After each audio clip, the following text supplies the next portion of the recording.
नमस्कार, good morning, शब्बा खैर। Seema's news 24 में आपका स्वागत है। मैं आपके साथ हूँ भूमिका शर्मा। चलिए चलते हैं आज की हेडलाइंस की ओर। 16 राज्यों में बिजली संकट पर शाह की बैठक। आज यमुनोत्री धाम के खुलेंगे कपाट। मोदी बोले रूस और यूक्रेन के विवाद में कोई नहीं जीतेगा। मैनपुरी में 4 माह के मासूम की गला दबाकर हत्या। राजमंत्री को चूहे ने काटा, सांप के डर से बिगड़ी तबीयत। जिले की 18 गांव में होगी नमाज। आज जिले में होंगे 600 शादियां। खान पान का रखेंगे ध्यान तो बची रहेगी मरीजों की जान। 2582 महिलाओं व 7529 बच्चों का टीकाकरण। 2021 में बिजली उत्पादन शुल्क होना था, अभी 9 माह और लगेंगे। 63,000 उत्तर पुस्तिकाओं का मूल्यांकन शेष। श्रीदेवी मेला संयोजक ने सांस्कृतिक कार्यक्रम कराने से खड़े कर दिए हाथ। आगरा विश्वविद्यालय में स्नातक स्तर पर शिक्षा शास्त्र, राजनीतिक शास्त्र, अर्थशास्त्र भी पढ़ाया जाएगा। कॉलेजों को 13,000 डिग्रियां और मार्कशीट बांटी गई। खेलो इंडिया में कासगंज की हनी को कुश्ती में मिला रजत पदक। बेसिक शिक्षा विभाग की पहली short movie Guruji release. Bank of Baroda का कार लोन 0.25% सस्ता। RBDI बैंक को 691 करोड़ का मुनाफा। अप्रैल में बढ़ी बेरोजगारी दर, शहरी इलाकों में ज्यादा मार।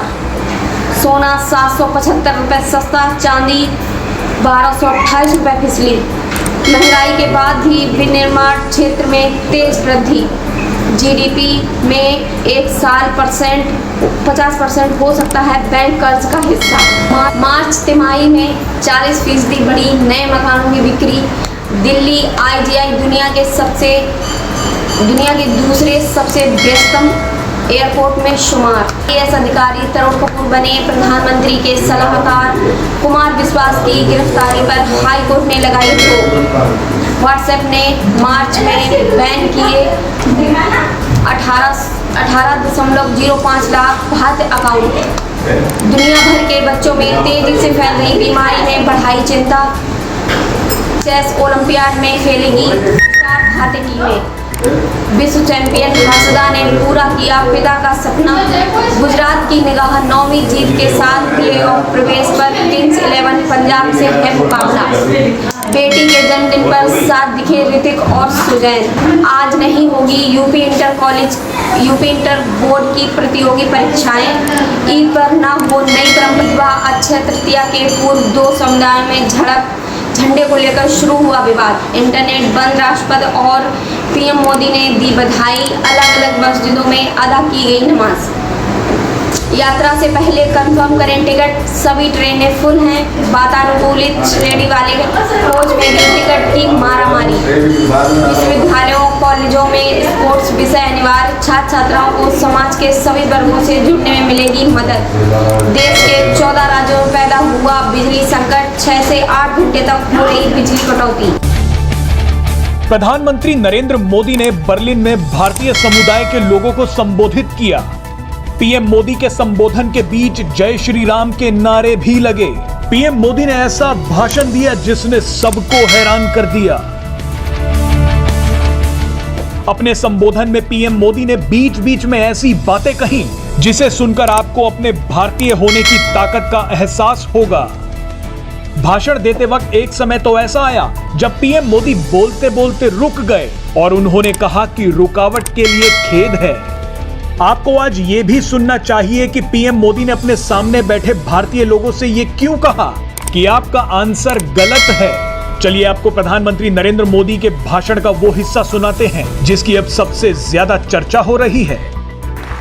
अगर हम गुड एंड सर्विसेज को देखें तो पिछले साल भारत से $670 बिलियन यानी करीब करीब 50 लाख करोड़ रुपए का एक्सपोर्ट हुआ है।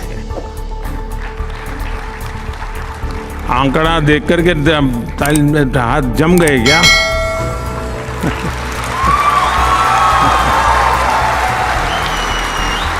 साथियों, 21वीं सदी के तीसरे दशक की सबसे बड़ी सच्चाई यह है कि आज इंडिया इज गोइंग ग्लोबल।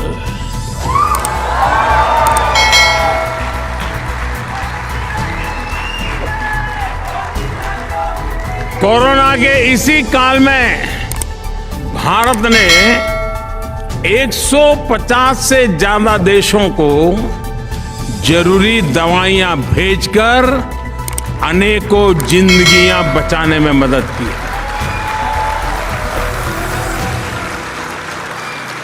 जब भारत को कोविड के वैक्सीन बनाने में सफलता मिली तो हमने अपनी वैक्सीन से करीब 100 देशों की मदद की है दोस्तों।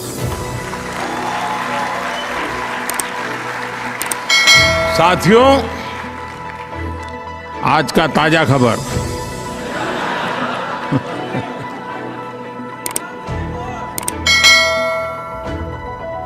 रुकावट के लिए खेद है।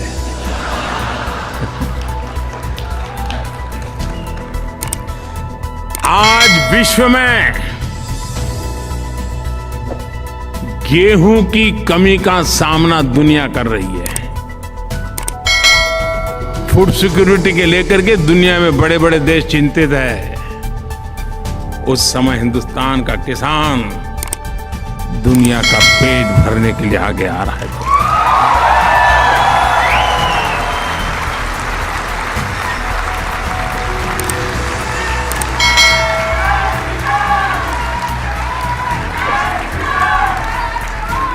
साथियों, जब भी मानवता के सामने कोई संकट आता है तो भारत सॉल्यूशन के साथ सामने आता है।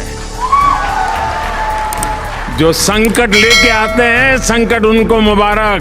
सॉल्यूशन लेकर के हम आते हैं, दुनिया का जयकार हो जाए।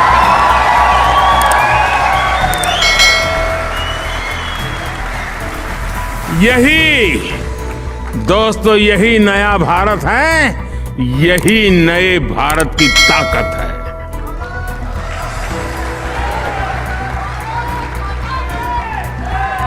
आप में से जो लोग वर्षों से भारत नहीं गए हैं, शर्मिंदगी मत महसूस करो, लेकिन उनको जरूर लगता होगा आखिर ये हुआ कैसे, इतना बड़ा परिवर्तन आया कैसे।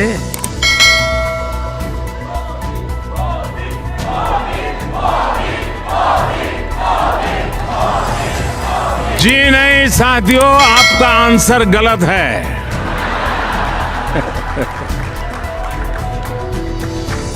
मोदी ने कुछ नहीं किया है, 130 करोड़ देशवासियों ने किया है। 78 अपराधी एक साथ सड़कों पर आए तो हिल गया जिला। अपराधियों की बारात निकली, फिर बुलडोजर से मुलाकात हुई। बुलडोजर की कसम खाकर अपराधियों ने छोड़ दिया अपराध। यूपी शिमला बन गया है या अभी बाकी है? इस सवाल का जवाब दीजिए। उसके पहले ये तस्वीर देखिए। ये तस्वीर दावा करती है यूपी में अपराधियों के मन में डर बैठ गया है। आम इंसान पर धौंस दिखाने वाले ये 78 हिस्ट्री शीटर हैं। इनकी कहानी बस इतनी है कि अपराध ही इनका रोजगार था, लेकिन योगी के आने के बाद कईयों का ये रोजगार खत्म हो गया। हम आपको इनके बारे में बताएं, इससे पहले आप ये तस्वीरें देखिए। एक साथ इतने अपराधी थाने में आए कि खड़े होने तक की जगह नहीं थी। किसकी पहले रिपोर्ट लिखी जाए, किसका मुकदमा तैयार किया जाए, ये सब करने में दिन निकल गया। किराना में और मुजफ्फरनगर में कुछ जगह दिखाई दे रही ना, ये सब शांत हो जाएगी इसके बाद, क्योंकि गर्मी कैसे शांत होगी ये तो मैं मई और जून में भी इसको बहुत शिमला बना देता हूं। यूपी के जिला हरदोई की तस्वीर गवाही देती है कि यूपी मई में शिमला बन चुका है। अगर कोई ऐसी सरकार होती जिसे अपराधी भी पसंद होते तो इनमें से ज्यादातर अपराधी थाने में नहीं होते, बल्कि अपराध की दुनिया में सक्रिय होते और अपराध से जनता बेहाल होती। लेकिन कहते हैं ना कि हर समय दुनिया में कोई ना कोई ऐसा आता है जो इतिहास लिख कर जाता है। योगी ने ऐसा इतिहास लिखा है जो शायद किसी और सीएम के लिए ना संभव हो, क्योंकि हरदोई की ये तस्वीर ये भी बताती है कि अब अपराधी 1-2 की संख्या में नहीं, बल्कि 50 और 100 की संख्या में बाबा के बुलडोजर के सामने सिर झुकाने थाने आते हैं। हर जिलों में अधिकारियों में ये रेस लग रही है कि योगी की नजर में सबसे खास कौन बनेगा, और इसलिए अधिकारी भी सजग हैं। जब सीएम सजग है तो अधिकारी भी सुस्त नहीं हो सकते, और जब अधिकारी सुस्त नहीं होंगे तो सिस्टम अपने आप अच्छा होता चला जाएगा। अब तक हरदोई में कुल 1500 से ज्यादा हिस्ट्री शीटर पकड़े जा चुके हैं। यही कारण है कि अचानक अपराध की संख्या कम होने लगी है। ऐसा कैसे संभव हुआ? यूपी के जिला हरदोई में पुलिस ऐसा क्या कर रही है कि भारी संख्या में अपराधी थाने जाते हैं, सरेंडर करते हैं? ऐसा हाल सभी जिलों में है, लेकिन हरदोई में एसपी ने एक ऐसी रणनीति बनाई जिसमें अपराधी फंस जाता है और उसके पास रास्ता नहीं बचता। अपराधियों को रोकने के लिए एक गैंगस्टर सेल बना। हरदोई जनपद में जिला स्तर पर पहली बार गैंगस्टर सेल का गठन किया गया है। अपराधी पकड़ने के लिए पूर्वी पश्चिमी जोन में 2 अलग-अलग गैंगस्टर सेल बनाए गए हैं। सेल की हर टीम पर दबाव है कि अपने इलाके में अपराध किसी भी हाल में रोके। अब आप एक बात समझिए, जिन अपराधियों ने अभी अपराध नहीं छोड़ा है उनका क्या होगा? इस बात का अंदाजा लगाना मुश्किल नहीं है। ऐसा इसलिए क्योंकि तकनीक के सहारे पुलिस इतनी स्मार्ट होने वाली है कि आने वाले दिनों में अपराध करने से पहले ही भारी संख्या में अपराध को रोक लिया जाएगा। जैसे सभी सार्वजनिक स्थान पर ऐसा कैमरा लगाने की तैयारी जो ऑडियो रिकॉर्ड करता है। जैसे आप किसी से फोन पर बात करते हुए किसी की हत्या की प्लानिंग करते हैं, आप जो बोलते हैं वो कैमरा सुनेगा, वो डिकोड करेगा और पुलिस पहुंच जाएगी।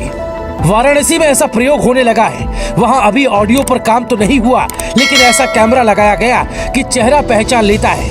अभी भी वक्त है, जिनकी बुद्धि खुल जाती है वो सरेंडर करते हैं, और जिन्हें पुलिस और कानून का डर नहीं है उन्हें कोई रोक नहीं पाएगा।